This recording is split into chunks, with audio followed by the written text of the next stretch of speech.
ఇదే బాబా రావడం. ఈ కుక్కని నరికి పోగులేసేయాలమ్మా. మామా ఆదిమూర్తి, జీవహింస మహాపాపం. నీ కుక్క? నా కుక్క కాదు, అది ఇంటి కుక్క. దొంగ అనేవాడు ఎవడు ఇంటికి వచ్చినా అరవడం దాని డ్యూటీ, అందుకే అరిచింది. ఏంటయ్యా మాటలు? ఎన్నాళ్ళ తర్వాత మా బాబా ఇంటికి వస్తే ఇలాగ మర్యాద లేకుండా మాట్లాడు. కోరుకోమా, మామని అల్లుడు జోకేశాడు.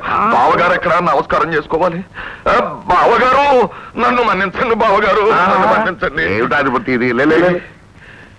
ఈ జైలు జీవితం గడిపినా నేను చేసిన పాపానికి ప్రాయశ్చిత్తం లేదు. ఆ చెప్పుతో 4 దెబ్బలు వేయండి. తప్పు బావా, ఏమిటిది? జైల్లో దేవుణ్ణి ఒక్కటే కోరుకునేవాడిని. దేవుడా, ఎంత తొందరగా నన్ను జైలు నుంచి ఇంటికి పంపిస్తావు, మా బావగారి చల్లని పాదాల దగ్గర కాలం గడపాలి అని. ఆదిమూర్తి, చేసిన పాపానికి ప్రాయశ్చిత్తంగా జైలు శిక్ష అనిపించొచ్చావు, చాలా సంతోషం. ఇక నుంచి నువ్వు మా మనిషితో సమానం. ఈ క్షణం నుంచి నువ్వు మాతోనే ఉండు. బావగారు ధన్యుణ్ణి. ఇక నుంచి ఈ పాదాల దగ్గర కుక్కలాగా పడి ఉంటాను. ఆల్రెడీ మా ఇంట్లో కుక్క ఉంది. పోనీ చచ్చిన పావులాగా పడి ఉంటాను. చచ్చిన పామే? జోకు. ఊరుకోరా, నువ్వు మరి ఇదిగా మాట్లాడతావు. ఇక నుంచి ఆదిమూర్తిని గౌరవించాల్సిన బాధ్యత మీ అందరి మీద కూడా ఉంది. అమ్మా అనసూయ, మీ మామగారిని గదిలో తీసుకెళ్లి భోజనం ఏర్పచ్చి. అలాగే నాన్న, రండి మామయ్య. మళ్ళీ దర్శనం చేస్తాను.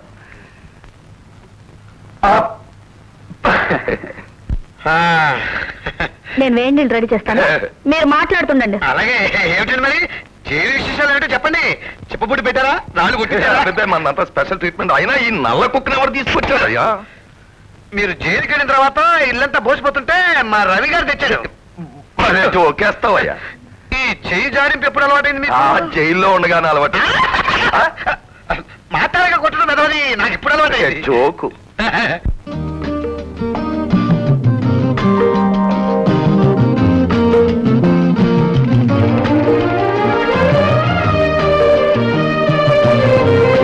కరెంట్ ఇచ్చి బుదుము చేసుకో. ఏం ఛాన్స్ కొట్టావయ్యా? వేసేవి చంద్రమతి వేషాలను, మాట్లాడేది పెద్ద సత్యహరిశ్చంద్రులాగను. అంత నిజం చెప్పాలేంటి?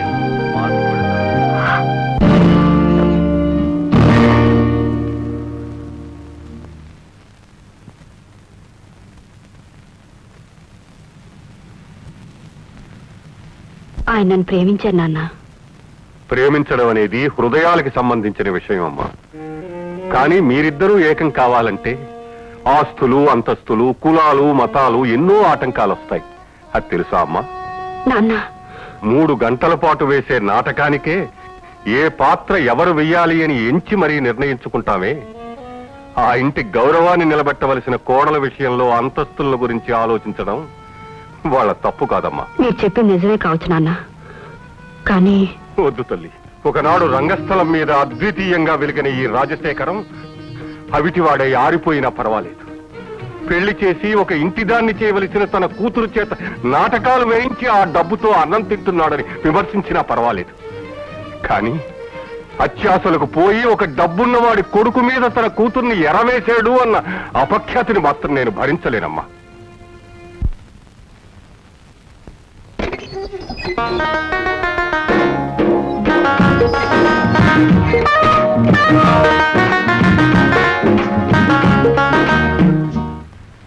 గురు మాట,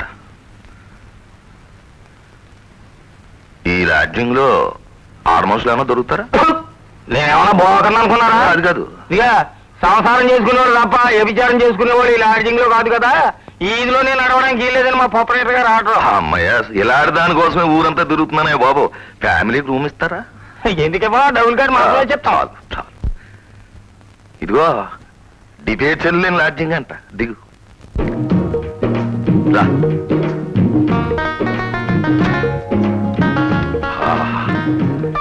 సంవత్సరాలకి వ్యభిచార పక్షంగాను, వ్యభిచారులకి సంసార పక్షంగాను ఉంది రూము. ఓహో, తలుపు.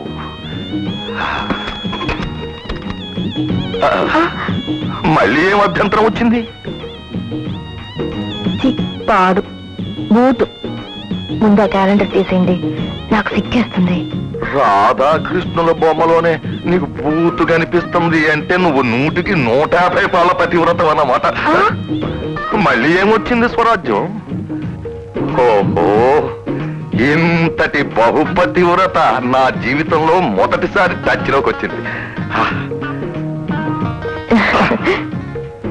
స్వరాజ్యం, ఈ ఊళ్ళోనే మా అన్నయ్య గారి కూతురుంది. వెళ్ళి కొంత చిల్లర పట్టేసి వెంటనే వచ్చేస్తాను. బేగా వచ్చేయండి, లేకపోతే నాకు బోర్ కొట్టేస్తుంది. అలాగే అలాగే, నేను ఒక్క గంటలో నీ టచ్ లో ఉంటాను. వచ్చేటప్పుడు ముఖానికి రాసుకోవడానికి సాయి పసుపు, తలంటుకోవడానికి కుంకుడుకాయలు పట్టండి. అన్ని పతివ్రతల కోరికలు. బయట తాళం పెట్టేళ్ళండి. ఎందుకైనా మంచిది, నువ్వు లోపల గడి వేసుకో. జాగ్రత్త అండి, బయట డిబేసర్స్ ఉంటారు.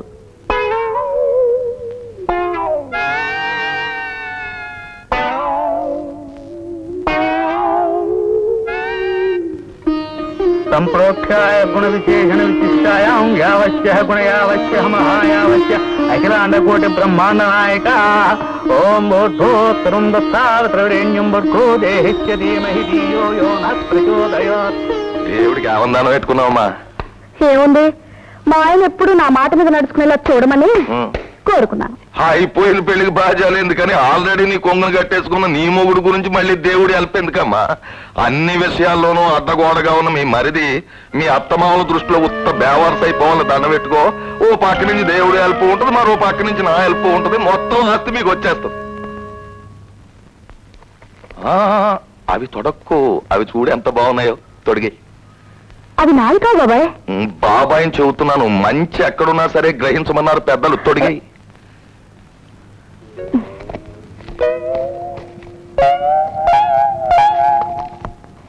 అబ్బా, ఎంత కరెక్ట్ గా సరిపోయాయో. ఆగండి, చెప్పుంటి. నువ్వెవరు? అవి నా చెప్పులు. నీవి అని ఏమిటి నమ్మకం? మంచి మర్యాద లేకుండా దొంగతనం చేసిన చాలక పైగా నమ్మకాల గురించి మాట్లాడుతున్నారా? మర్యాదగా చెప్పుంటి. ఈ పది ఏం చేస్తావు? చేసుకుంటావా? ఉదయమ్మా, ముష్టి చెప్పులు ఉదయ్. పెద్ద మనుషులా నటించడం కాదు, పెద్ద మనసుతో బ్రతకడం నేర్చుకోండి. పెద్ద పొగరమోతు. నువ్వేం బాధపడకమ్మా. ఏం మన గతిలో తొడిగావా చెప్పులు? ఏదో హాబీ. నీ చెప్పులు.